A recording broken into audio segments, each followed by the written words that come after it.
안녕하세요. 저는 평범한 남자의 아내이자 한 아이의 엄마입니다.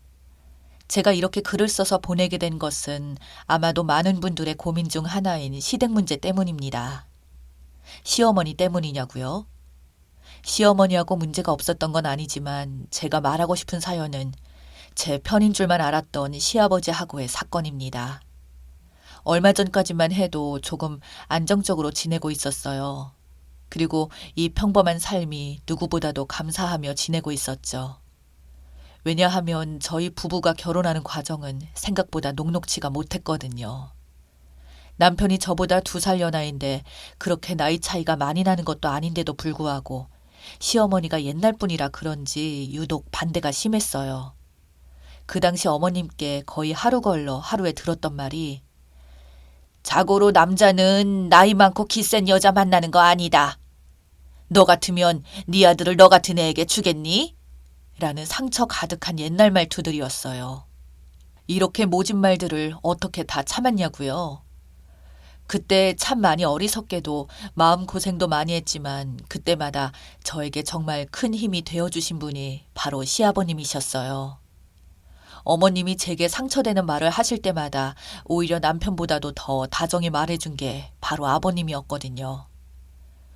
여보, 부부 사이의 나이가 뭐가 문제예요? 12살 어린 여자랑 결혼하는 남자들이 요새 얼마나 많은데 며느리가 2살 많은 것 가지고 뭘 그리 유난이야? 라고 말씀하시며 항상 저의 편을 들어주셨거든요. 그렇게 여러모로 결혼 준비에 있어서 항상 든든했던 시아버님. 하지만 지금은 은근슬쩍 더듬는 더러운 시아버지가 되어서 제가 이렇게 사연까지 쓰게 될 줄은 몰랐네요. 결혼 초반에는 아버님은 항상 서글서글하고 친절하게 저희를 대해주셨어요.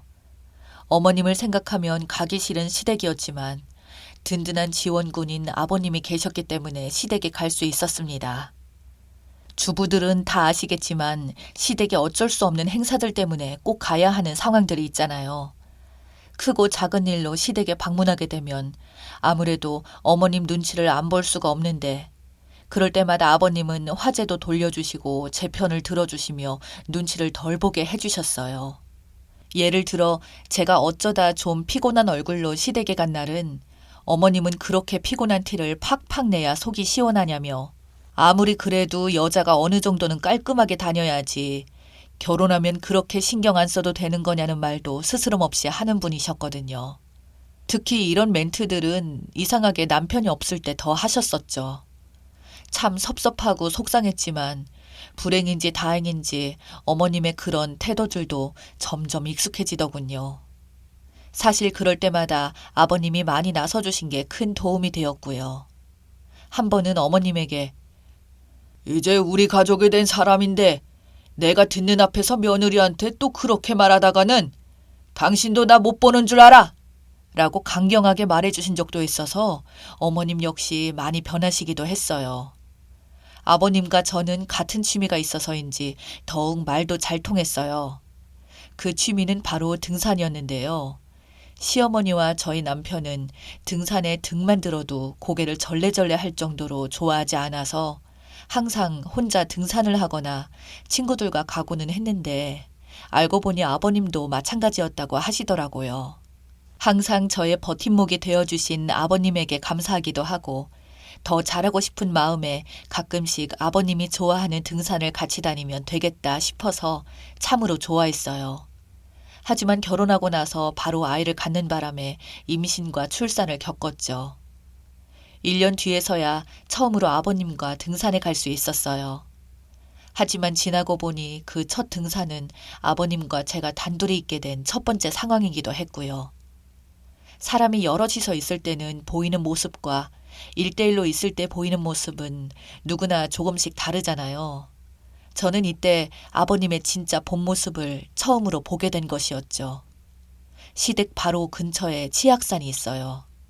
관광 명소로도 워낙 유명한 산이기도 하고 제가 가보지도 못했던 산이기도 해서 시댁 근처에 가서 편하게 모시고 가기 딱일 것 같아서 아버님과의 첫 등산지를 이곳으로 정하게 되었죠. 너무나 오랜만에 하는 취미 생활인지라 전날 밤은 물론이고 새벽부터 눈이 자동으로 떨어져서 이것저것 야무지게 챙긴 뒤 설레는 마음으로 아버님을 모시러 갔던 기억이 나요. 그런데 시댁 앞에서 제 차에 올라타신 시아버지는 출발하자마자 뭔가 평소와는 다른 기류를 풍기고 계시더라고요. 표현하기는 어렵지만 뭔가 확실히 다른 느낌이었어요. 아가야, 아직은 지치기 이르다. 첫날이라 힘들겠지만 조금만 더 올라가 보고 마무리하자. 라고 말씀하시면서 참고로 아버님, 어머님 모두 저와 손 한번 제대로 잡아본 적 없는 사이예요. 제가 워낙 무디기도 하고 애교 있는 성격도 아니기 때문이죠. 엉겁결에 손을 잡으셔서 당황스러웠지만 내가 너무 지친 기색이어서 그러나 보다 하고 생각하며 뒤따라 올라갔어요. 하지만 손으로 이끌어 주시는데도 불구하고 힘이 자꾸 빠지더라고요. 그래서 아버님께 말씀드렸죠. 아버님, 저는 정말 오늘 여기까지만 해야겠어요. 너무 오랜만이라 더 올라가면 내일 출근하는데 무리일 것 같아서요. 라고 말씀드리면서 슬며시 손을 놨어요. 그런데 황당하게도 아버님이 다시 잡더니 풀어주질 않더라고요. 좀 글을 쓰면서 정말 소름이 쫙 돋았어요. 뭔가 확 불쾌해지는 느낌? 아침부터 종종 느꼈던 그 이상한 기류가 내 착각은 아니었구나 싶더라고요. 저를 앞으로 끌어주신 것까지는 알겠는데 어이없게도 그 후가 더 가관이었어요. 네가 그렇게 힘들다면 내가 특별히 뒤에서 밀어주마 라며 제 뒤로 돌아오시더군요. 이 사람이 원래 이런 캐릭터였나 싶을 정도로 너무 막무가내였어요. 마치 질척거리는 거에 환상을 가진 아저씨 같은 느낌이었어요. 이러지 말라고 자꾸 뭐 하시는 거냐고 자꾸 설왕설래가 오가다 보니 점점 근처를 지나가던 주변 등산객들도 저에게 시선이 꽂히기 시작했고 그 대문에 낯빛이 점점 뜨거워지는 와중에 말도 안 되는 행동은 기어코 정점을 찍고야 말았습니다. 제 등을 은근히 밀고 있던 손이 점점 내려가더군요. 저에게 산 정상까지 올라가자 올라가 보자라고 말하며 등에서 좀처럼 떼지 않던 그 손이 슬쩍 내려가더니 툭 꼬집는 듯 하더라고요. 저는 그 순간 비명을 질렀어요. 그리고 저에게 슬쩍 닿아 있는 아버님을 확 밀쳐버렸죠. 그 힘이 너무 셌는지 내리막으로 몇 걸음 움직였더니 뒤로 훌러덩 넘어지셨어요. 아버님은 어이가 없다는 표정으로 지금 너 이게 뭐 하는 짓이냐? 며 되려 저에게 혼을 내기 시작하더라고요. 이런 아버님께 왜 그랬냐고 지금 뭐 하는 짓이냐고 소리치기 시작했어요. 분명히 별뜻 없이 그런 건데 왜 과민 반응하냐고 물어볼 것이 분명했으니까요. 거기다 엎친 데 덮친 격으로 쿵 소리를 내며 넘어지는 상황만을 인지할 수밖에 없었을 주변 등산객들은 저를 이상하게 보기 시작했고 심지어 젊은 사람이 늙은 할아버지 밀쳐서 넘어뜨렸으니 그렇게 볼만했죠. 하지만 저는 그 사람들에게 어떤 해명도 설명도 할 수 있는 기분도 상황도 아니었기 때문에 그렇게 급히 제 시아버지를 두고 서둘러 하산했어요. 내려오는 길에 다리 힘이 쭉 풀리고 눈물이 나더군요. 어차피 동승했던 사람도 시댁 근처에 있었고 알아서 들어가겠거니 싶은 데다가 지금 그런 것까지 내가 신경 쓸 필요가 있을까 싶어서 내려오자마자 바로 운전대를 잡고 집으로 돌아왔어요. 집에는 아무것도 모르는 얼굴에 제 아이와 남편이 휴일을 보내고 있었죠. 평온한 얼굴을 보면서 순간 고민했어요. 얘기를 하자마자 분명 큰 문제가 될 텐데 어떻게 해야 할까? 남편 부모님이 그런 일을 했다는 걸 들으면 어떤 기분일까? 고민을 하면 할수록 자꾸 다른 고민들이 들러붙더라고요. 하지만 가정적인 고민들에게 제 감정을 모두 꼭 참아내고 살 자신이 도저히 없겠더라고요. 그렇게 산다면 분명 내 가족도 행복할 수는 없겠다는 생각도 들었고요. 그래서 오전에 일어났던 모든 일들을 남편에게 예고도 없이 얘기하게 되었어요. 믿고 싶지 않겠지만 이런 일도 있었어. 방금 내가 여보에게 한 말 죄다 사실이고 평생을 지냈던 아버지가 그런 일을 저질렀다는 것에 충격을 받기보다는 나한테 더 공감하는 이야기 해줬으면 좋겠어. 이야기를 다 들은 남편은 정말 한참 동안 말이 없어졌어요. 충격을 받은 모양이지만 저는 이야기를 계속 이어나갔어요. 솔직히 경찰서에 갈까 생각부터 했는데 중립적인 행동이라도 보이면 당신도 끝이야.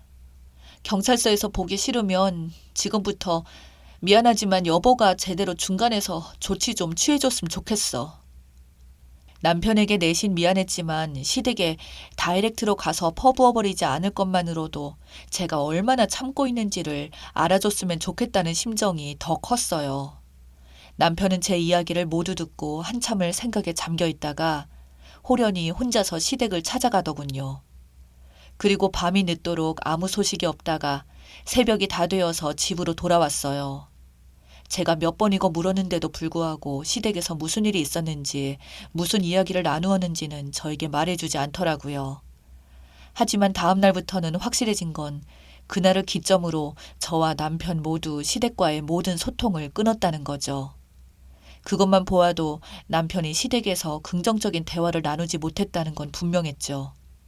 무슨 말을 어떻게 나누고 왔는지는 알 수 없지만 이렇게 속 시원하게 시댁과 단절해준 남편 덕분에 더 큰일 만들지 않고 저도 맘 편하게 지내고 있어요. 본인에게 직접 일어난 일이 아닌지라 가족과의 인연을 당장 끊어내는 것이 쉽지는 않은 일이었을 텐데 내심 고맙더라고요.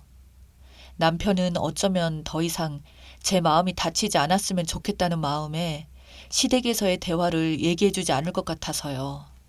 하지만 아직도 가끔씩 불쑥불쑥 생각날 때도 있고 그럴 때마다 속에서 불이 올라오는 것 같은 때도 있어요.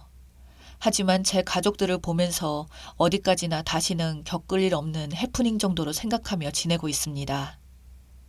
이렇게 여러분들께 속 시원하게 털어놓으니 다시 한번 함께 후련해지네요.